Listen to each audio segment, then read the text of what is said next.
Welcome everyone to KS&A's webinar, the third in a series of members-only webinars that this time focuses on Trisomy X. As many of you know, Ginny Cover has written the guidebook, which I'm pointing to on my screen, and Ginny has done a tremendous job working on this project and compiling really valuable information about all three conditions. In this case, this evening, Ginny will be focusing on what she's learned about Trisomy X. And so, without further ado, I'm going to introduce Ginny Cover, and I'm going to turn over the screen to her so that she can show you her PowerPoint presentation. And Ginny, you now have it. Okay, it says show my screen. I'm supposed to click on that one? Yes. Okay.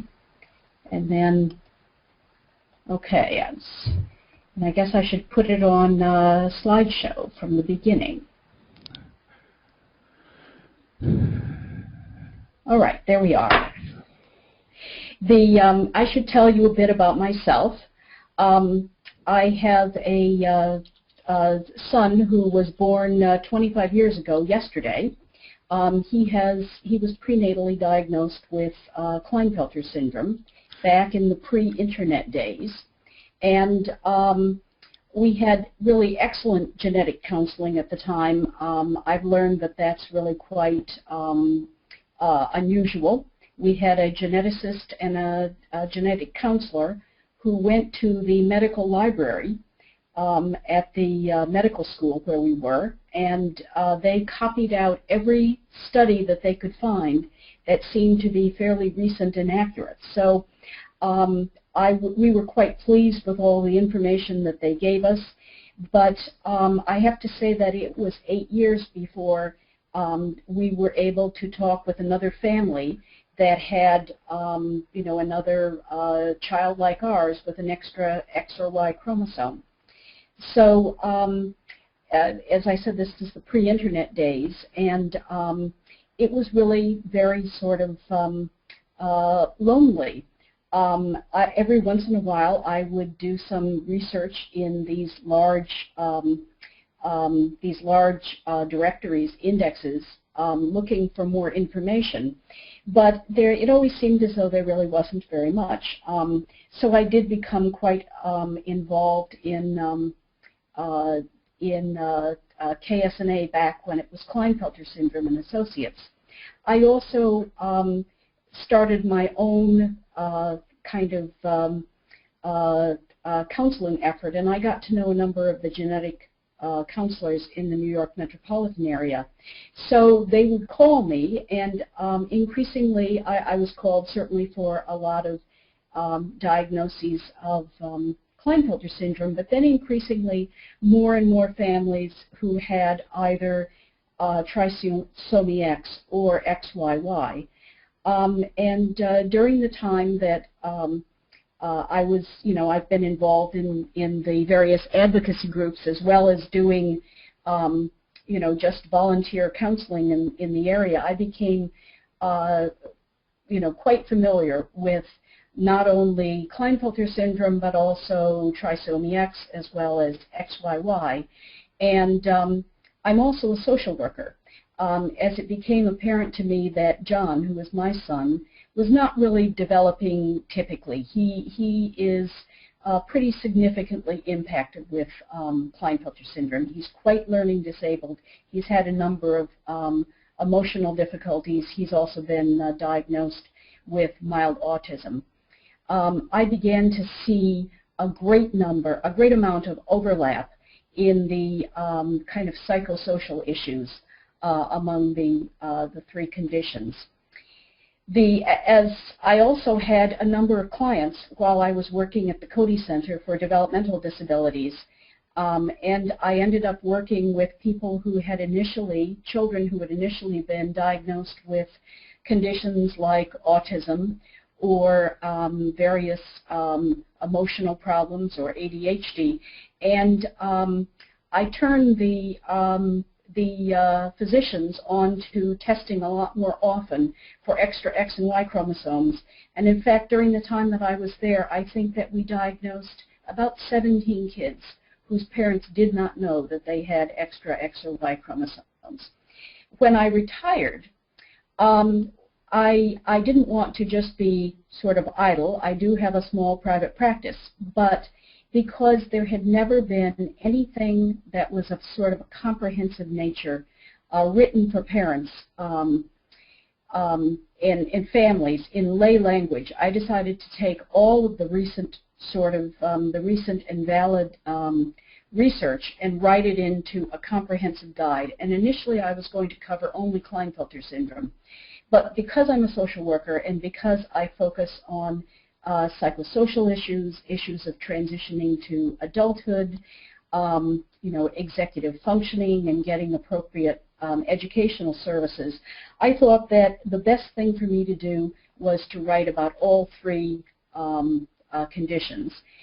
And I also realized that in order that it not be a very dry text, that what I should do is to do a survey of families to find out what they wanted to know about, and also to ask them a number of questions about their experience.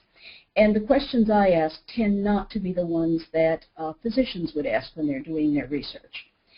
So I put a survey out through all the various listservs and advocacy groups, not only in the United States, but also in the UK and Australia and a number of other countries. And I didn't get the 150 responses that I thought. I actually had I had about 800 people respond. And 600 of the surveys were complete enough that I could use them. So I was able to get quite a bit of information for my book.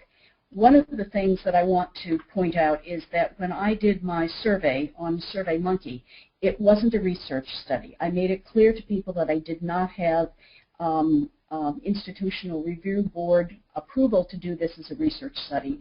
I wanted to hear what families and what individuals with these conditions had to say to me. So I got a lot of basic statistical information about the age, their experience in school, their medical symptoms, what their experience had been with genetic counseling. And then I also left a lot of open-ended questions where people simply typed me their responses to lots of different questions. But I can't use this this survey for research purposes. It's not a scientific sample, and therefore I'm asking people not to make any statistical conclusions about the data that I'm presenting. Although the one thing I can say is that when I compared my data from my non-statistical survey with the data that, for instance, Nicole Tartaglia has, we tended to agree. So it's as if I almost have a scientific sample, but it's not something that's publishable. I also used a number of the quotations throughout the book. I had permission from the people who had participated, and so throughout the book I illustrate points by putting in quotations. I have them all in italics, so you can tell when you're reading something that a family or a person affected by the condition directly has written. And I thought that it made the book a lot more interesting. It also gave me the direction that I thought that the book should go. So I have to say that the survey shaped my writing of the book. The size of the survey there were 600 responses in all, and of that, 124 responses were either families with a Trisomy X member, and 7 were self-responding adults over 18. I was sorry that I didn't get more adult responses, and I think that surveying adults with Trisomy X is crying out to be done. 60% of the surveys were from North America, but 40% were from outside North America, quite a few in Great Britain. And I also have to say there are some from where I could tell that English was not a first language. We had a very small mosaic group. The other thing that I can say, and this was particularly true about Trisomy X, is that 78% of the subjects in the survey were diagnosed prenatally. So it's almost an unselected sample. This is, these are not people who necessarily were detected because they were having physical or emotional or learning difficulties. What prompted genetic testing? As I'd said, most of it was prenatal, but there was also the group of people with either speech delay, hypotonia, seizures, quite a few because of seizures and neurological problems, learning disabilities, and then a very few who had infertility or failing to progress through puberty normally.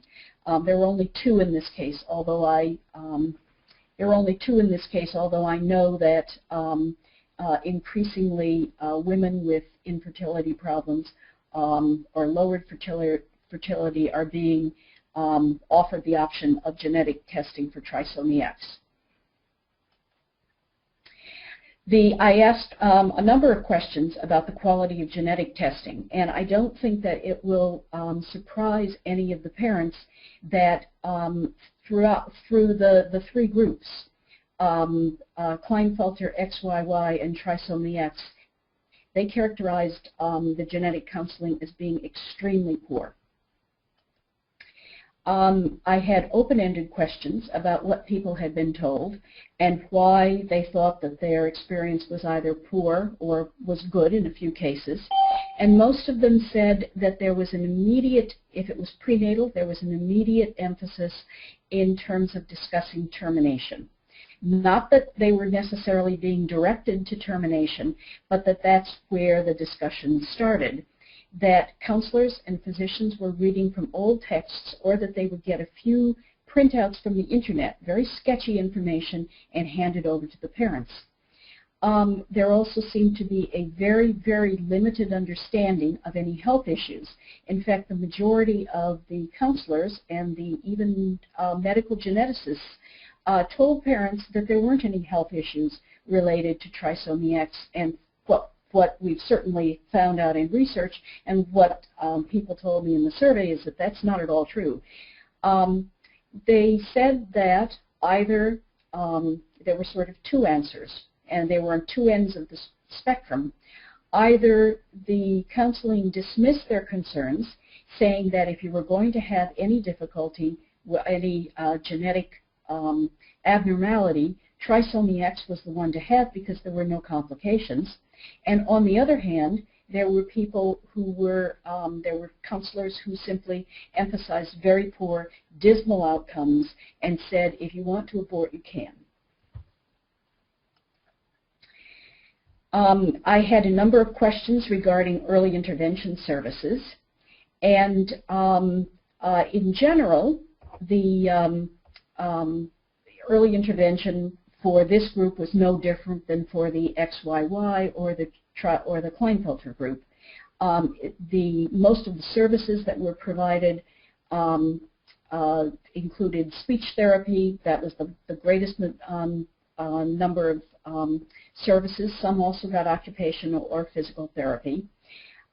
There is the group who had delays, but they were denied services because the child was thought to be not low enough functioning to qualify for services. And that's found throughout the sex chromosome disorders, that because the delay isn't severe enough, there certainly are a percentage of these children who don't get services, even though they probably could benefit. I had a number of verbal replies that initially they had not disclosed that the girl had Trisomy X when they went in for early intervention, and the services were denied. However, when they went back and along with it, and told them about the diagnosis, the services were provided because then the child was thought to be at risk of developmental problems. I also asked about special help in school, And for the most part, people said that they did not have a great deal of difficulty in terms of qualifying for special services in school. I've always heard that only that a third of all of the kids with the various sex chromosome trisomies do not need any special services, but that's not what the survey indicated to me. In fact, it looks as though 80 to 85% of girls with trisomy X receive at least 504 accommodations, if not an IEP in school. And then again, you can see that you know, there are a whole variety of services because this is a spectrum disorder. So, you know, some girls only need to have, say, extra time on testing or to be seated in the front of the room, whereas there are some who simply cannot learn unless they're in a self-contained classroom.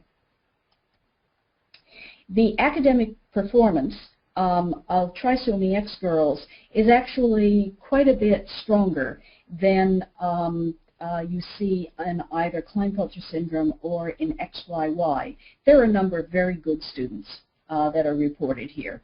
On the other hand, you can also see that with you know, that with at least between 10 and 15% getting D's or F's, that's far too high a proportion. What people told me in open-ended answers on academic performance is that a lot of daughters had a lot of difficulty in school because they have relatively normal IQs and because the normal learning disability testing doesn't necessarily measure accurately the kind of constellation of delays that they have and the difficulty that they can have learning. What it also doesn't measure is that for many of these girls, they may have mild learning disabilities, but the biggest problem is actually anxiety.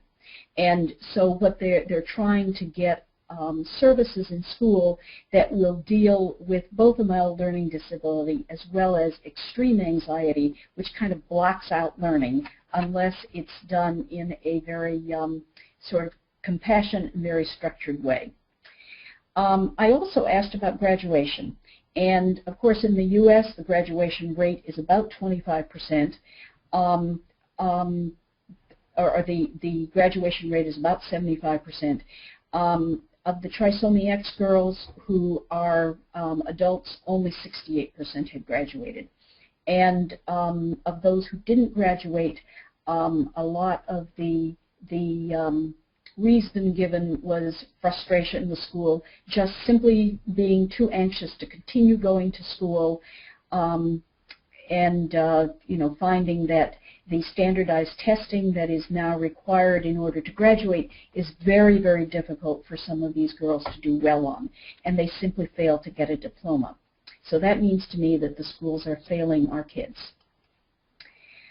I also asked about disability coverage, and that's receiving either supplemental security income or Social Security disability income or the equivalent that most countries have. And again, we have a very small group of adults, only 16, but of that group, it was reported that 37.5% had qualified for disability coverage. The thing is that trisomy X itself doesn't constitute a disability. If you're going to get disability coverage with trisomy X, it can be very difficult to do unless you have a particularly good diagnostic workup and evaluation that shows specifically that there is a disabling condition such as a psychiatric disorder, back problems from scoliosis, or something that means that the girl is or the woman at this point is unable to be self-supporting and earn at least $1,000 a month. There are two points in their lifespan where they generally get disability coverage. One is when they are young adults and they are still too far behind to be able to work and support themselves. So there is this group of young people who receive disability coverage, sometimes temporarily. And then there also seem to be a group of people who need to retire early due to some sort of disability, and they would get Social Security disability income. But parents did ask me if we would be able to provide guidance to parents of women with trisomy X on getting disability benefits, because it seems to be a little different from the conditions that the Social Security and disability examiners are accustomed to working with. I asked about the age at which the person with trisomy X learned about her genetic condition, and the most common point, of course, is in young adulthood, but there also were those who were diagnosed later, often because of infertility reasons. I asked if the condition had been disclosed to relatives, and the great majority of families with a girl with trisomy X will disclose it. That isn't the same case with, for instance, XYY, and it's sort of in between with Klinefelter syndrome. But people don't seem to feel as though this is a condition that needs to be kept secret. That seems to be the case with Klinefelter syndrome, but not so much with trisomy X. I asked about medical conditions that are reported by 10% or more of respondents. And, of course, there are the ones that we would expect to see, the speech disorders, which are quite high, hypotonia, auditory processing disorders, and sensory processing disorder. I asked about flat feet because many of the parents complain about pain from flat feet, and it's a significant problem for girls with trisomy X. Dental problems also are expensive and painful for some reason. With extra X and Y chromosomes, the dental enamel simply doesn't hold up as it should, and there's a lot of early tooth decay and a lot of tooth loss in early adulthood. Frequent constipation is always a problem that I've heard about with trisomy X, and it certainly affects the girls. Well, for 1/3, it's a chronic problem. Anxiety and depression is probably nothing new to anyone. ADHD and ADD is a frequent problem. And then scoliosis. Looks as though I had never actually heard about scoliosis as a problem affecting trisomy X, but it certainly does occur at a much higher percentage than you'd expect to see. I think that someone should do some research on this issue. I also asked about the less common medical conditions, and so you can see these with a lower incidence. I've always heard anecdotally about seizures. This is about twice what you would expect to see in the rest of the population. The only other thing that I thought, we had a very, very small, in this survey, a small incidence of menstrual irregularities or premature ovarian failure, but we also didn't have too many adults in this survey.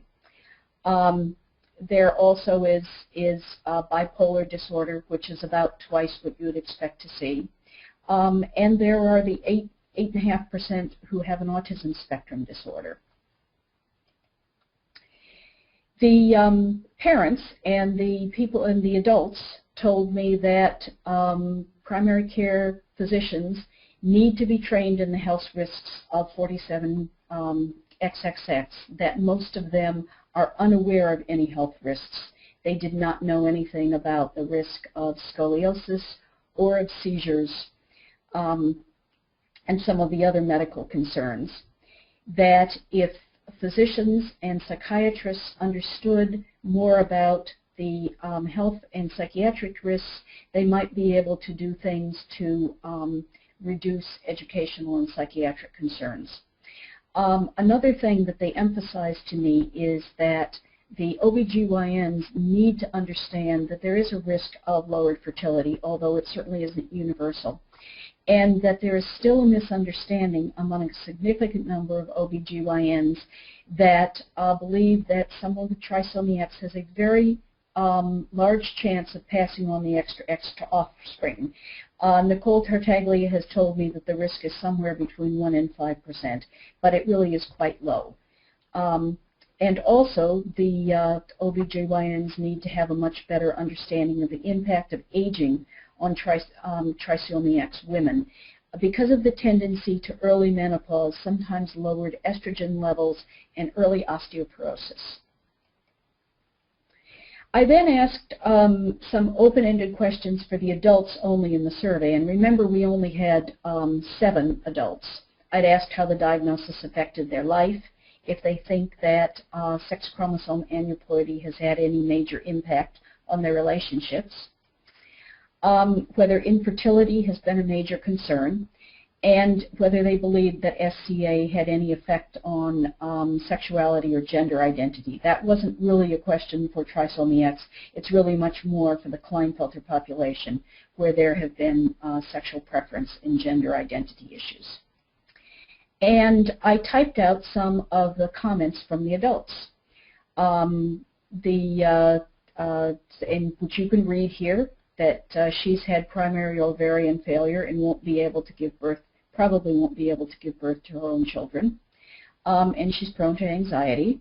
This woman seems to have had some learning difficulties, but she has 2 children who apparently have normal karyotypes. This person says she may have had ADA and minor defects. This one is a public speaker, doesn't seem to have had any impact. This woman implies that she and her husband may be suffering from infertility, but they're not too concerned about it right now. And this one's not ready for kids. And so I got a number of comments, and they were like this. It was a mix. I didn't get any comments from adults that their lives had been ruined by Trisomy X, just that there were some sort of minor issues that they seem to have dealt with pretty well. The occupations of the Trisomy X adults that were either self-reported or reported by their parents were that we had 5 college students, 1 retired teacher, a child care assistant, a mother's helper, a research coordinator, 1 person who was unemployed, and 1 person who was disabled and unable to function independently. The